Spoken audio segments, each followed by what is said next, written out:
सभी आत्मज्ञानी पुरुष जो आप कितनों से मिली हैं? मैंने कईयों के बारे में सुना है, जैसे जैसे कृष्ण या मोहम्मद या राम या ईसा मसीह, बुद्ध, सभी आत्मज्ञानी महापुरुष जो इस धरती पर हुए हैं, उनके जन्म या मृत्यु का कुछ जिक्र है।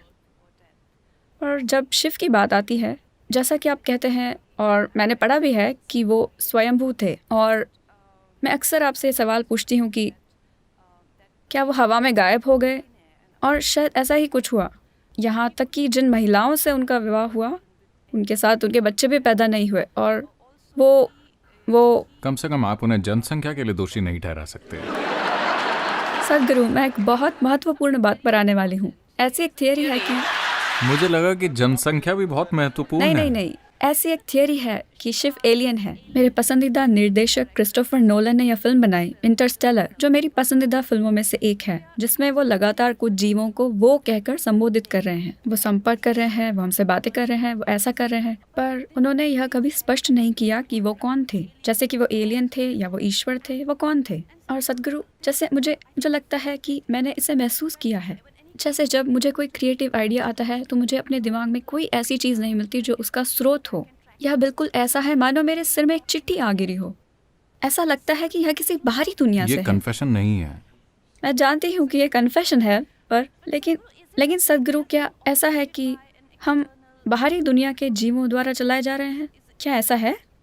तो वो लोग जिन्हें इंसानी बुद्धि पर भरोसा नहीं है, वो ऊपर देखते हैं कि बुद्धि कहीं और से आएगी। हमें यह समझना होगा कि देखिए, इस देश में कुछ ऐसी चीजें हैं जो बहुत महत्वपूर्ण हैं, जिन्हें दुर्भाग्य से वर्तमान पीढ़ी पूरी तरह से भूल गई है या बहुत कम लोगों को याद है। और बाकी की दुनिया में कुछ जगहों में उन्होंने पहचाना, बाकी जगहों में ये नहीं है। बात बस इतनी है कि यहाँ हमने ऐसी चीजों को इस तरह से समझा। उदाहरण के लिए योग में हम आपकी रीढ़ को ब्रह्मांड की धुरी कहते हैं। हम इसे मेरुदंड कहते हैं, यानी ये ब्रह्मांड की धुरी है। ब्रह्मांड क्या है, कृपया इसे समझिए। आज वैज्ञानिक ये स्वीकार कर रहे हैं कि ये एक अंतहीन ब्रह्मांड है। हम हमेशा से ये कह रहे हैं कि ये एक निरंतर बढ़ने वाला ब्रह्मांड है। तो हमने कहा कि आपकी रीढ़ ब्रह्मांड की धुरी है। ये बात बेतुकी लगती है। कोई वजन उठाए बिना भी कई लोगों की पीठ बुरी तरह दर्द कर रही है, यहां तक कि वो चल या दौड़ या कुछ भी नहीं कर पा रहे हैं। अगर ये ब्रह्मांड की धुरी बन जाए तो क्या होगा?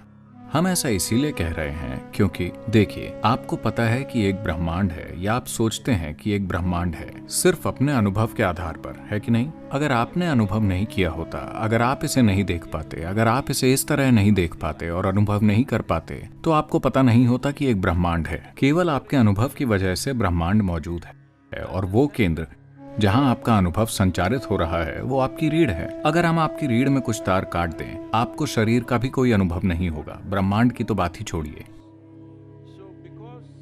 तो चूंकि ब्रह्मांड को अनुभव करने की आपकी क्षमता आपकी रीढ़ में आधारित और केंद्रित है, इसीलिए हम आपकी रीढ़ को ब्रह्मांड की धुरी कह रहे हैं। मान लीजिए कि ये हॉल, देखिए, अभी हम इस हॉल की सीमाएं जानते हैं। अब हम ये विवाद कर सकते हैं कि ये इस हॉल का केंद्र है या वो इस हॉल का केंद्र है। मान लीजिए कि इस हॉल की कोई सीमाएं नहीं हैं, तो आप कैसे तय करेंगे कि हॉल का केंद्र कहाँ है? आप जहां हैं वही इस हॉल का केंद्र है ना?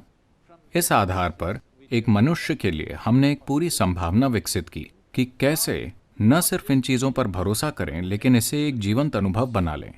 यहां से ही इस शब्द योग की उत्पत्ति हुई कि समावेश तब नहीं होता कि मैं आपसे कहूं ओ मैं तुमसे प्यार करता हूं, तुम मुझसे प्यार करते हो, और ये सब। समावेश इसलिए होता है क्योंकि आपने अपने व्यक्तित्व की सीमाएं मिटा दी हैं। इसलिए नहीं कि मैं तुमसे प्यार करता हूं, तुम मुझसे प्यार करते हो, मैं आपको गले लगाऊंगा, आप मुझे गले लगाओ, कि हम समावेशी हैं। नहीं, ये सब कुछ समय के लिए चलेगा। कल अगर वो ऐसा कुछ करते हैं जो आपको पसंद नहीं है, ये खत्म हो जाएगा।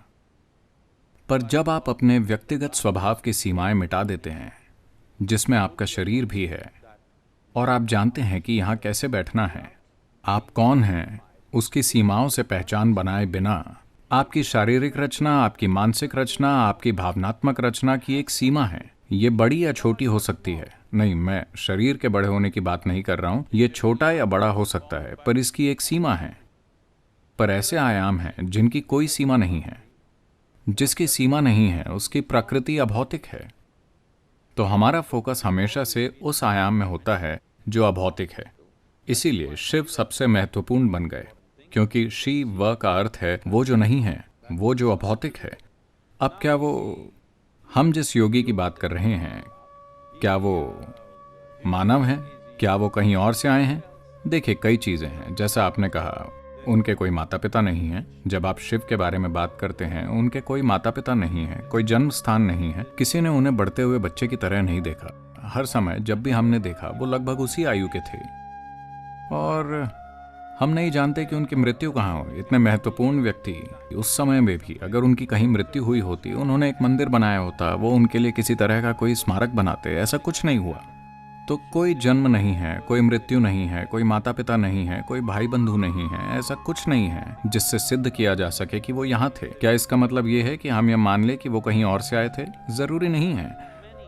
पर अगर आप कहानियों को देखें, ये बहुत आम है कि शिव को यक्ष स्वरूप कहा जाता है। इसका मतलब है हमेशा यक्ष यानी ऐसे जीव जो इंसान नहीं है, लेकिन ऐसा माना जाता है कि वो इस धरती के प्राकृतिक वातावरण में मौजूद रहे हैं, जंगलों वगैरह में। हम जिन्हें भी किसी तरह के जीव या प्राणी या आप जो भी कहना चाहें, जो स्वभाव से मनुष्य नहीं हैं, तो गाथाओं में कई बार आप देखेंगे कि कई सारे गीतों में और दूसरी चीजों में शिव को यक्ष स्वरूपा कहा जाता है। तो ऐसी कई चीजें हैं जो इशारा करती हैं, लेकिन ऐसा कोई खास सबूत नहीं है कि वो कहीं और से आए थे।